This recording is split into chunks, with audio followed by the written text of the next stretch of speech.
से बेलपत्री को उतारा, शंकर को चढ़ाया, तो आपका वो उस दिन का व्रत खंडित हो जाता है। ध्यान दीजिएगा।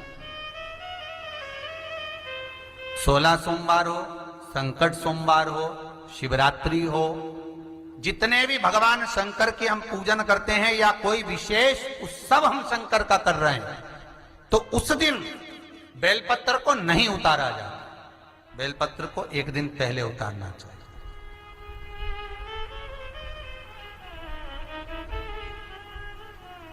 धोकर, साफ कर कर, निर्मल वस्त्र में उसको संजो कर रख देना चाहिए। कब? एक रात्रि पहले। क्यों रखते हैं? शिव महापुराण की कथा कहती है, जिस घर में बेलपत्र रखा होता है पूजन के लिए, बेलपत्र इंतजार करता है शिव के लिए महाराज, तो वो बेलपत्र शंकर को पाने के लिए कामना करता है।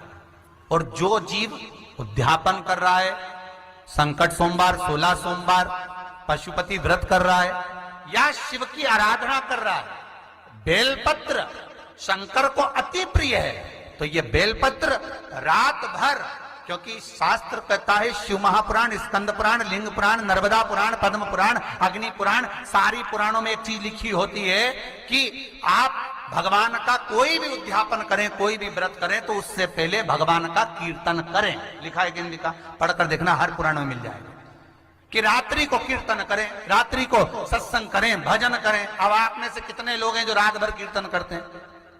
एक रात्रि पहले नहीं करते ना। तो बेलपत्र जो उतार कर हम रखते हैं, वो बेलपत्र रात भर भगवान शिव की आराधना करता है कि इस नारी ने मुझे तैयार करा है शंकर को समर्पित करने के लिए। बाबा ओघड़दानी से कल मैं मिलूंगी और इसकी जो मनोकामना है ना, मैं शिव पर चढ़ते सी पूरी करवा दूंगी। इसलिए बेलपत्र एक रात्रि पहले उतारा जाता। पर इतने चतुर चतुर लोग हैं, कल आज सोमवार है तो आज ही अपने घर वालों से कहेंगे, आज हमारा व्रत है सोमवार का, जाओ जरा बेलपत्र लेकर आओ, जाओ जरा पूजन का ये बेलपत्र लाकर रखो। अब उसी दिन, और कितना कितना लिखा है महाराज कि बेलपत्र दोपहर के 12 बजे के बाद तोड़ा गया बेलपत्र शंकर उसको स्वीकार नहीं कर, शिव उसको नहीं ग्रहण करता। कितनी बजे? दोपहर के 12 बजे के बाद जो बेलपत्र उतारा जाता है, तोड़ा जाता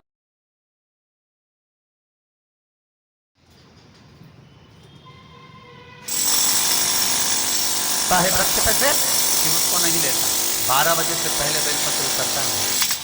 तुलसी का दल आप कभी भी उतार सकते हो शाम से पहले, पर बेलपत्र का नियम है 12 बजे से पहले उतर जाना।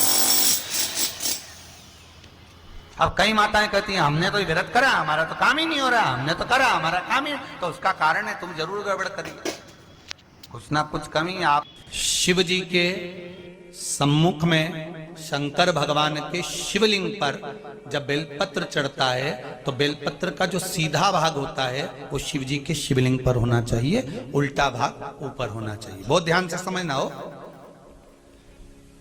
जब नंदीश्वर को बेलपत्र चढ़ाते हो, नंदी जो बाहर होता है उसको बेलपत्र चढ़ाते हो, तो नंदी को 2 जगह बेलपत्र चढ़ती है, आपको ध्यान में होगा। पहली बेलपत्र नंदी को जब चढ़ती है तो नंदी के सामने चढ़ती है, तो उसका बेलपत्री का जो डंडी का मुख है वो नंदी की ओर होता है, और बेलपत्री की पत्ती का मुख शंकर जी की ओर होता है। समझ में आ रहा है सबको? डंडी का मुख, जैसे नंदी ऐसे बैठा है तो डंडी का मुख नंदी की ओर होगा, पत्ती का मुख शिव के, और ये सीधी की सीधी नंदी के सामने नीचे रखा जाती है, नंदी के सम्मुख। और एक बेलपत्र जब नंदी के ऊपर चढ़ती है तो डंडी का मुख शिव जी के ऊपर होता है, और इस पत्ती का मुख नंदी के सिर पर नंदी की ओर होता है। ये दोनों में बहुत अंतर है महाराज। जैसे कोई बच्चा कोई कंपटीशन एग्जाम के लिए जा रहा हो या कोई परीक्षा देने के लिए जा रहा हो, और पढ़ाई करे, स्मरण करे, तैयारी करे, वो अपनी जगह पर है। और ऐसा नहीं होता कि बच्चे पढ़ते नहीं है या तैयारी नहीं करते हैं। इसके बाद भी अगर उनका इंटरव्यू में पास नहीं होते या एग्जाम में पास नहीं होते तो उसके लिए ये दोनों बेलपत्री बड़ी काम करती है। बहुत ध्यान देना, जो नंदी के सामने बेलपत्र रखकर जाना, शिव जी के सम्मुख में बेलपत्र रखकर जाना, मतलब नंदी के सम्मुख में जब रखाएगी तो डंडी जम के बोली है कहाँ होना चाहिए, नंदी की ओर, और जब ऊपर रखाएगी तो डंडी शिव की ओर हो। ये दो बेलपत्र रखकर शिव जी का स्मरण कर कर जाएं, कार्य सफलता की ओर बढ़ता है। कोई काम के लिए आप जा रहे हैं तो उसमें सफलता मिल जाती है, उसमें सफलता प्राप्त हो। शिव जी को बेलपत्र चढ़ा रहे हो, जो चिकना भाग है सीधा भाग शिव जी के ऊपर, शंकर भगवान के ऊपर।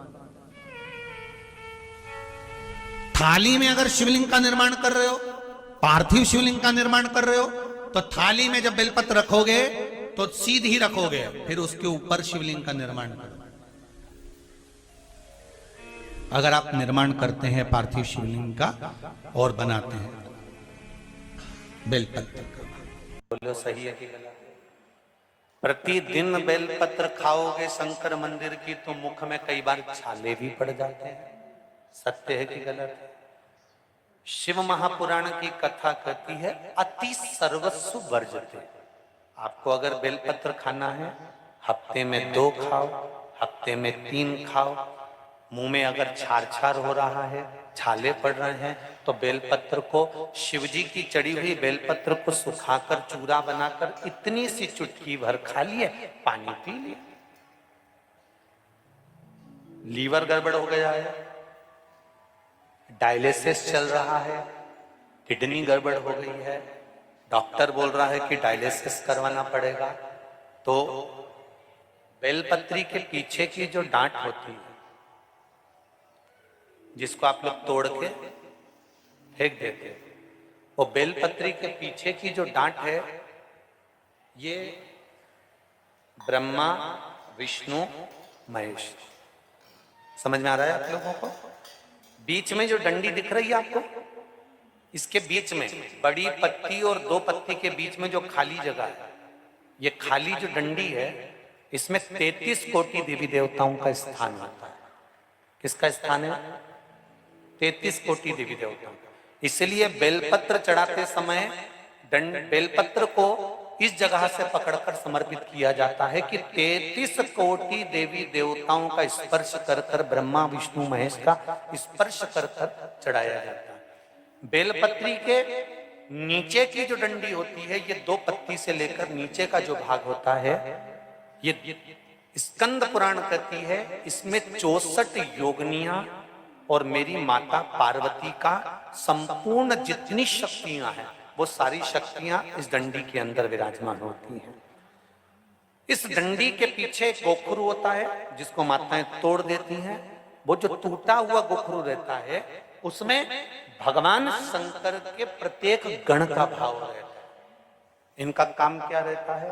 जब शरीर में किसी व्यक्ति के जीवन में जब दुख तकलीफ या रोग बढ़ता है, तो वो गोखरू जो नीचे का रहता है, वो टूटा हुआ गोखरू अशोक सुंदरी वाली जगह पर चढ़ाकर हफ्ते में 2 बार उसको चबा चबा कर अगर खा लिया जाए तो डायलिसिस की जरूरत नहीं पड़ती, डायलिसिस छूट जाता है, लीवर और किडनी काम करना प्रारंभ कर देते।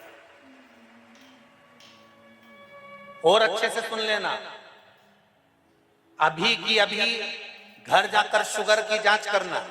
शुगर कितनी भी हाई जा रही होगी, बेलपत्री के नीचे का गोखरू टूटा हुआ अशोक सुंदरी पर चढ़ाकर खाकर 5 से 7 मिनट मुंह में रख लीजिए और उसके बाद शुगर की जांच कर लीजिए, शुगर लेवल में मिलना प्रारंभ हो जाए।